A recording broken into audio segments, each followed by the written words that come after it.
What's up, makeup minions? I'm Kim Witte from WitteArtistry, and welcome back to my YouTube channel. I am turning into a half lava demon today, and I have a horn too. You can't see it in front of the black background, but it's there, I assure you. Let's get in the tutorial. Super special thank you to my featured patrons, Bradley, Sheer, and Dantastic. Thank you for being such a huge supporter of my work and my life. You guys are amazing. This one I wanted to do as a split personality kind of thing. It's got a little bit of like the demon inside, or maybe you have an anger management problem, and I came up with this character. So it's like half a fire demon. I did a lava demon before, and one a long time ago that looked like melting cheese, and I wanted to do a glow up. So this time I got my face blacked, or mapped out, sorry, using yellow body paint. I'm going to be creating cracks, and then have the eye socket and then the hole between your jaw and your cheekbone just filled in with yellow, and then all the spaces in between are going to be filled with you know, hardened rock that's going to be gray and black and have highlights and stuff. So I am just very carefully creating cracked patterns with that yellow. There's no right or wrong way to do magma or lava because it's like such a unique organic form. The lines could appear anywhere depending on how the lava is flowing. So keep that in mind. I'm adding orange into the centers of the large empty spaces and also outlining all of the lower halves of all those yellow spaces. This will create an illusion of depth, which will help when I put in the rocks in between, because the rocks are up high and then the yellow is sort of the hotter, faster moving lava, and then the orange is as it's slowing down, it's starting to cool. I'm adding some orange texture into all of the lava areas. By the way, I did create a horn for this. Unfortunately, I don't have a white background. That would have been a better choice for this particular makeup, but I created a black horn using my needle felting techniques, just with like stabbing wool until it becomes a magical sculpture, which is really cool. All right, I'm adding in some red body paint into the lava areas, doing the same thing with the orange, so just darkening up the areas where I put the orange with a little bit of red. Outline all those cracks. This is one of those really repetitive makeups. By the way, I decided to name this character Narf. I thought it was fitting. It was supposed to be like an evil, dark character, but once I put the big tusk in, I just felt very silly. So I hammed it up and became Narf.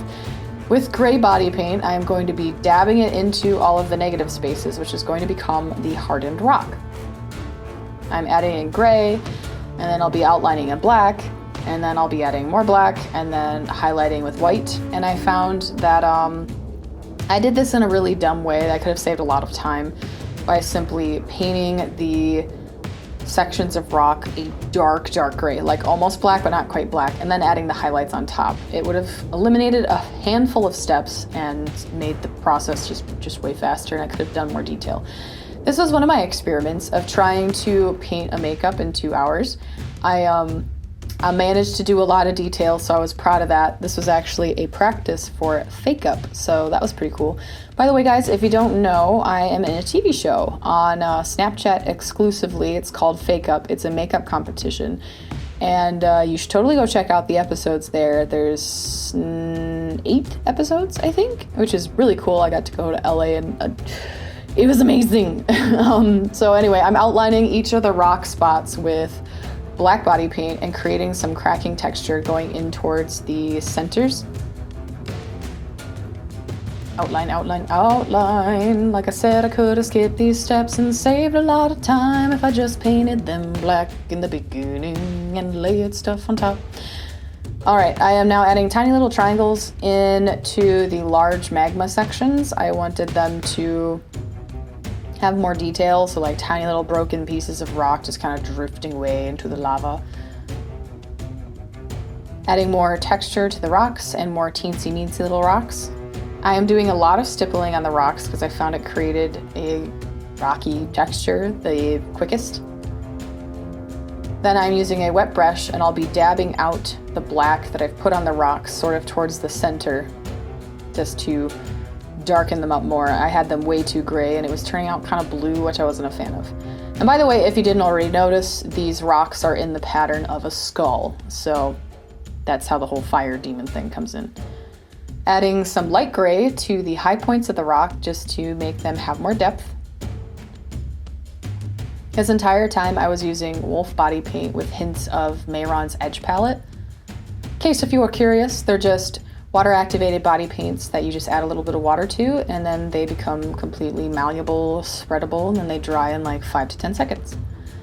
Adding more white to that gray to create an even poppier highlight. Pachow, pachow, pop, pop, pop, da, da, bow. That's the poppy highlight song. Very musical right now. All right, outlining again with black to darken up the outer edges of the rocks, and I'll be blending it in towards the center again. Decided to add a couple more little baby rocks here and there, and I did the same little process with the gray and the white and the black. Adding more depth to the lava, this time with red. I'm going to be outlining the undersides of all of the lava rocks and then tapping it out with a wet brush. This will create the dimension and separation between the depth of the lava and the floating rocks. Then I'm doing the same up in my little transitional tearing places because I didn't want it to just be split right down the middle. I don't like makeups like that, so I just chose to have some little tendrils of rocky fire sort of reaching across my face. And I did eventually decide to paint my hair and paint my ear as well because I had more time and I just wanted to have the character be a little more immersive.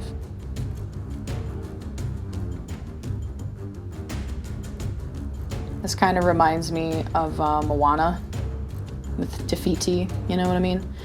All right, adding in orange and yellows into my hair. I have my hair pulled back in a ponytail and my horn is actually secured with bobby pins.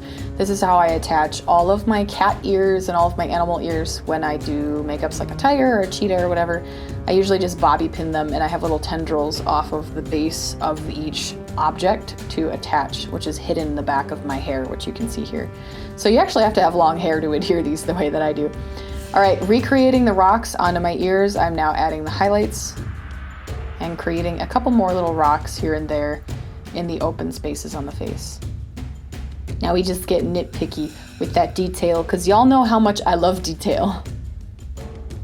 Adding texture with reds and blacks and oranges and just going back and forth.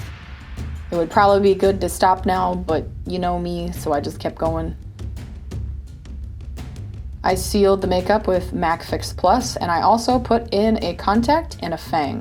The contact I wanted to do to further show the whole demonic side on that side, so I used one called Bullseye from Camo Eyes, which looks amazing. And then the fang is made by my friend Stavros at Chaos Custom Fangs. He creates amazing dental grade fang caps out of dental grade acrylic, and I love the tusk. It's perfect. I'm adding the final highlights onto the tops of the rocks, and then re-outlining the bottom half of the rocks with black just so there's more dimension again. And boom, you are done. You're half fire demon or half lava demon, or maybe you're just a walking volcano person. You know what, maybe I'd be like an evil guy in like a comic somewhere. What do you think? Do you like the name Narf? Do you like this? Let me know. Love you guys. Thank you guys so much for sticking to the end of this video. I really hope you enjoyed it. This character was a lot of fun to create. It's nice to do something that's like super colorful and just go all in. The horn worked pretty well. I am going to be changing the colors when I do this again, so it's going to have orange at the bottom and a little bit of gray at the top so it matches the face a little bit more. I wasn't completely sure how it was going to turn out, but I think I named this demon Narf. Narf. I love him. I love him so much. Thank you so much to my wonderful Patreon producers. Wah! Thank you for supporting what I do and funding what I do. You guys are amazing. I love you, and I'll see you in the next video.